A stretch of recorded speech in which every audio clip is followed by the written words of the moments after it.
yang menjalankan ajaran beribadah seperti ini adalah Jamaah apa? Ya Kristen toyo, makanya ini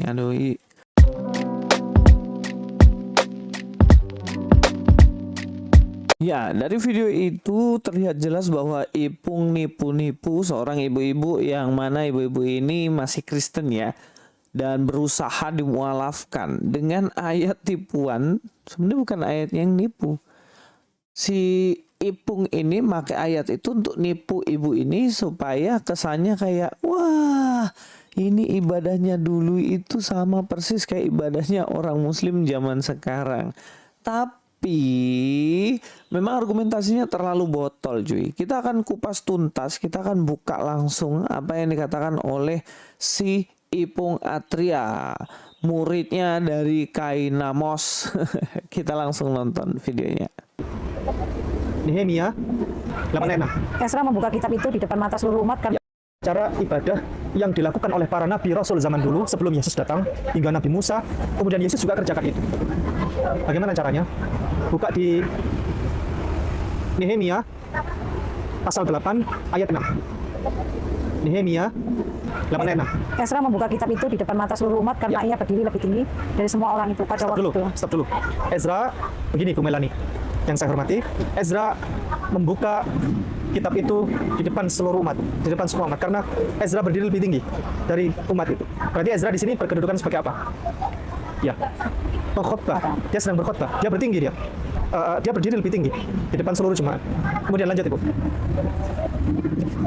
Pada waktu ia membuka kitab itu semua orang bangkit berdiri. Ya, pada waktu Ezra masih membuka kitab ini, para jemaah itu, para jemaat umat itu berdiri. Ada satu tata cara peribadatan dalam Islam itu namanya iqamat. Qomat. Allahu Akbar, asyhadu an la ilaha illallah, asyhadu anna Muhammadar Rasulullah. Semua bangkit berdiri jemaat. Pada waktu berkhutbah masih mau menjelang selesai. Lanjut Ibu, lanjut. Lalu Ezra memuji Tuhan Allah yang Maha Besar dan semua orang menyambut dengan amin amin. Stop dulu. Lalu Ezra menyampaikan dia Allah yang Maha Besar. Allah yang Maha Besar bahasa Arabnya apa? Pernah dengar nggak itu? Apa? Bahasa Arabnya Allah yang Maha Besar. Bahasa Arabnya Allah yang Maha Besar. Kalau dalam Islam itu Allahu Akbar, itu artinya Allah yang Maha Besar. Ezra menyampaikan itu, Allah yang Maha Besar, Allahu Akbar. Lalu di belakangnya menyahut dengan seruan amin. Amin. Aminnya 2 kali karena di belakang itu umatnya banyak sekali. Lanjut lagi, Bu.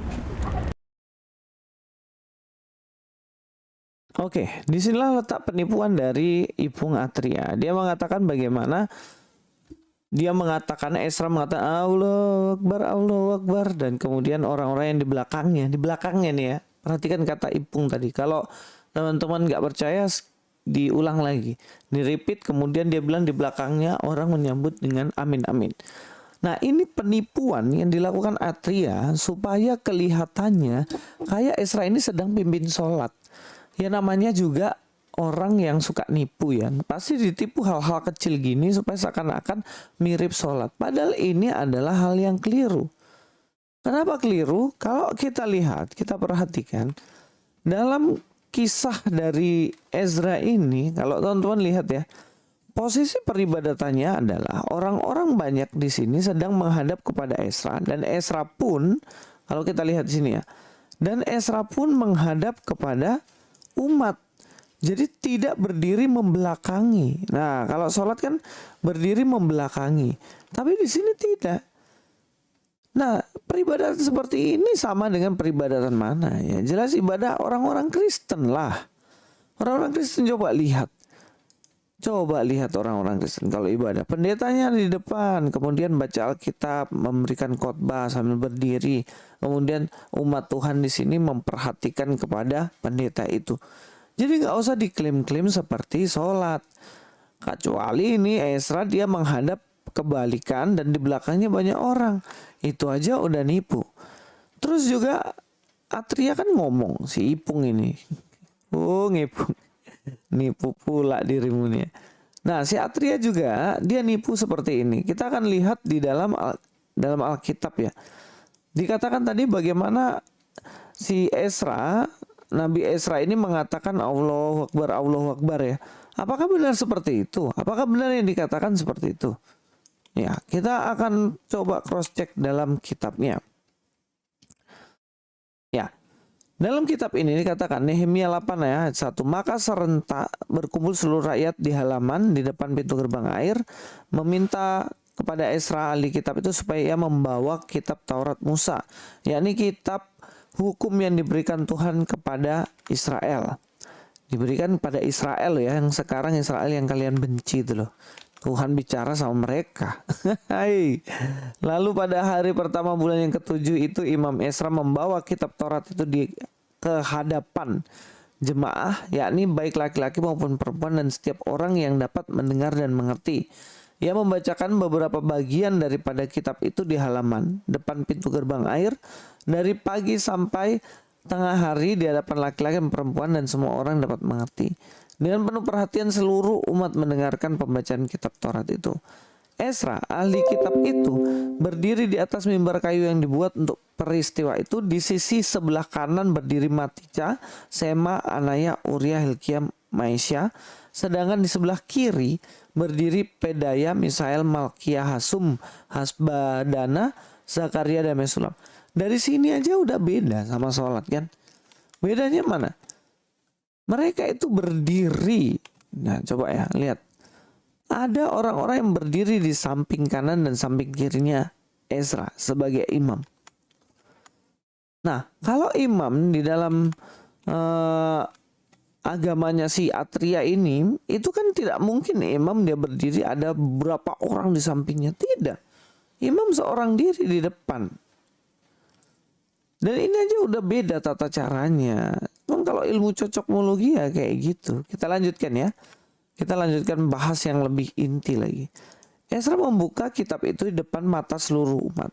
Karena ia berdiri lebih tinggi daripada orang itu. Pada waktu ia membuka itu, semua orang bangkit berdiri. Lalu Ezra memuji Tuhan. Memuji Tuhan. Allah yang maha besar. Dan semua orang menyambut dengan amin amin sambil mengangkat tangan. Angkat tangan ya, bukan melipat tangan.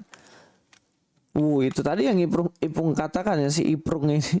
Iprung mula. Coba ya, kita dengar. Lalu Ezra memuji Tuhan Allah yang maha besar dan semua orang menyambut dengan amin amin sambil mengangkat tangan. Sambil mengangkat tangan. Lanjut. Kemudian mereka berlutut dan sujud menyembah kepada Tuhan dengan muka sampai ke tanah. Lalu sambil mengangkat tangan, setiap kali gerakan itu mengangkat tangan begini, Bu. Allahu Akbar. Mengangkat tangan, lalu berlutut, menundukkan diri, lalu bersujud dengan muka sampai ke tanah. Kira-kira di atas hamparan bumi yang luas ini, di bawah kolong langit yang kita tempat memayungi kita ini, agama manakah yang kalau tata cara beribadatannya seperti itu? Bu Melani pernah tahu agama mana di atas bumi ini yang kalau beribadah seperti itu? Allahu Akbar, mengangkat tangan. Amin. Kemudian ruku, menundukkan diri, kemudian sujud dengan muka. Ini muka ini sampai ke tanah. Tidak ada terjemahan lain kalau muka sampai ke tanah itu kecuali sujud ke tanah. Yang menjalankan ajaran beribadah seperti ini adalah, ya inilah, lihatlah klaimnya si Atria itu. Dikatakan mengangkat tangan lalu bersujud, katanya begini, Allahu Akbar. Tata cara ibadah itu sudah dilakukan oleh orang Yahudi dan bukan berarti itu sholat seperti Islam. Jangan klaim-klaim semacam itu. Nah, kalau mengangkat tangan begini lalu sujud, kan imamnya hadap sono, cuy. Ini imamnya hadap depan. Coba imammu hadap depan sambil itu. Apa nggak kau bilang sesat? Nah, jadi kalau kita lihat di sini, kita lanjutkan kitab tadi. Di sini apakah dikatakan Allahu Akbar? Kita lihat ya dalam kitab Nehemia. Ini bahasa Ibrani-nya nih. Ini bahasa Ibrani-nya ya. Nah, kalau kita lihat di sini,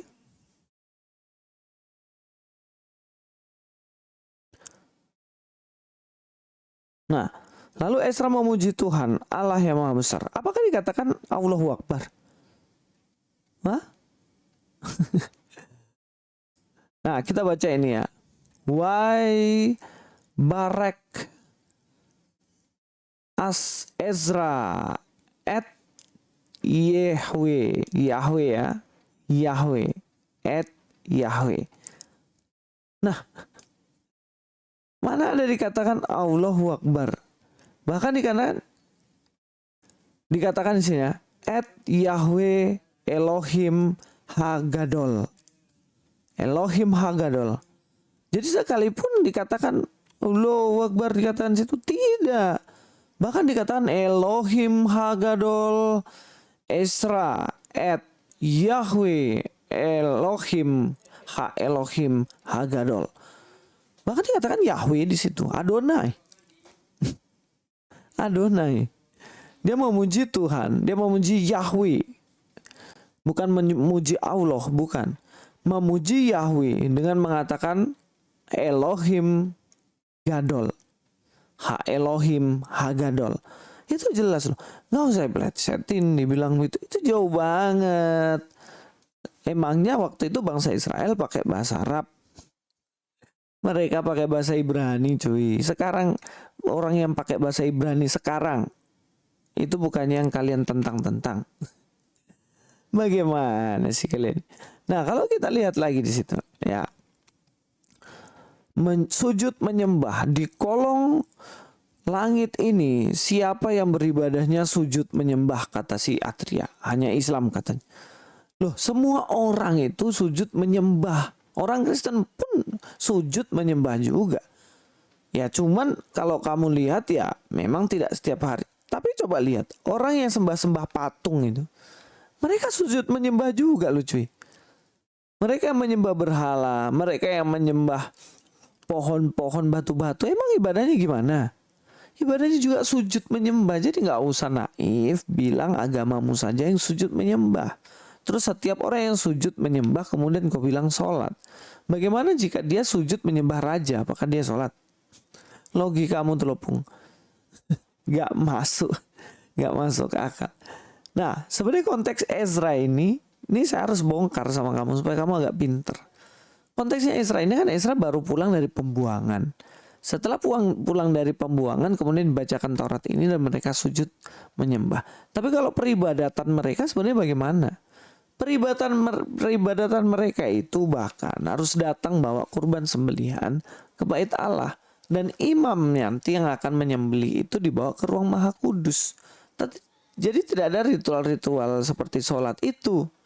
Itu hanya case-case khusus. Sekarang saya mau bukakan cara mereka ibadah. Ada nggak di agama kalian? Ada apa enggak di agama kalian? Coba ini. Ini ibadahnya orang-orang seperti Ezra ini. Ini masih tetap di kitab Nehemia ya. Ya tadi dia kutip Nehemia pasal 6 kan. Sekarang saya kutip Nehemia pasal 11. Nehemia 11 ayat 22. Pengawas orang-orang Lewi di Yerusalem adalah Uzi bin Bani bin Hasyabya bin Matanya bin Mika dari Bani Asaf. Yakni para penyanyi yang menyanyi sementara berlangsung kebaktian di rumah Allah. Ini kau baca baik-baik si Atria, cocokmologimu. Ada nggak di agamamu ibadah yang seperti ini? Hamasheririm. Kalian lihat. Syir itu adalah menyanyi. Nyanyian. Nah, kitab Mazmur itu kitab nyanyian. Di mana di bawah kolong langit ini yang ibadahnya seperti di Nehemia. Dia berkhotbah di depan jemaahnya dan dia juga menyanyi. Gak apa? Ya Kristen toyo, makanya ini pendeta-pendeta saya kasih tahu ya. Kalian punya tanggung jawab untuk memberi ajaran yang sehat sama jemaat. Supaya jemaat tuh tahu membedakan mana yang benar dan mana yang tipuan. Penipu-penipu seperti Ipung Atria ini, kalau jemaat itu dikasih makanan yang sehat, mereka akan tahu bahwa si Ipung ini penipu gitu. Jadi tolong sebagai pendeta jangan hanya sampaikan wahyu umum saja, tapi sampaikan wahyu khusus, itu penting. Bagaimana gereja-gereja sudah kehilangan Injil di gereja sendiri. Beritakan hanya kesembuhan. Beritakan hanya kesehatan. Beritakan hanya berkat, kesuksesan. Gereja-gereja omong kosong semua itu. Itu hanya wahyu umum. Fokus kepada Injil Kristus. Bertobat pendeta-pendeta ya, yang hanya mengajarkan wahyu umum saja. Kamu nggak perlu Kristen, nggak perlu percaya Yesus. Kamu agama apapun, kalau kamu kerja keras pasti kamu kaya. Kalau kamu olahraga rutin pasti kamu sehat. Kalau kamu minum obat pasti kamu sembuh. Agama apapun, karena itu wahyu umum. Tapi ingat, keselamatan hanya ada dalam Kristus saja, wahyu khusus. Keselamatan hanya dalam Kristus, percaya kepada Yesus, penebusan Kristus di kayu salib yang menyelamatkan kita. Final. Jadi, jangan pernah bergeser dari Injil yang benar ini. Bekali setiap jemaat dengan hal-hal yang benar, dengan kebenaran yang benar-benar kita lihat dalam Alkitab, supaya umat Tuhan benar-benar mengenal siapa yang dia percaya. God be with you all.